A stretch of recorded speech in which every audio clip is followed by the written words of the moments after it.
এই সমাজের সবচেয়ে বড় মুসিবত, বন্ধু নামের অসৎ দুষ্ট অসংখ্য ছেলেকে ভালো থাকতে দেয়। কোন মানুষের জীবনের সবচেয়ে বড় অভিশাপ অসৎ সঙ্গী, যে তাকে নষ্ট করে দেয়, যে তাকে গুনার আড্ডায়, নারীর আড্ডায়, জুয়ার আড্ডায়, মদের আড্ডায়, নেশার আড্ডায়, মোবাইলের আড্ডায় ভাষায়। দিনে একবার হলো পড়ো, একবার রব্বিগফিরলি ওয়ালি ওয়ালিদাইয়া ওয়ালিল মুমিনিনা ইয়াওমা ইয়াকুমুল হিসাব। যত মুসলমান আছে দুনিয়াতে অত মুসলমান পরিমাণ সওয়াব তোমার মা বাবা পাবে। মুসা নবী আল্লাহকে জিজ্ঞেস করেছেন, আল্লাহ তুমি খুশি হলে কেমনে বুঝবো? রব বলে, তিনটা কারণ দেখলেই বুঝবো আমি খুশি। আল্লাহ কি কি কারণ?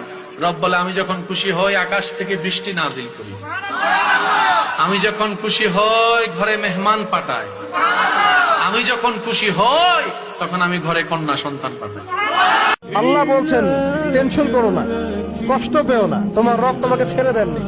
ওয়ালা সাউফা ইউতিকা রাব্বুকা ফাতারদা, তোমার রব তোমাকে শীঘ্রই দান করবেন আর তুমি সন্তুষ্ট হয়ে যাবে।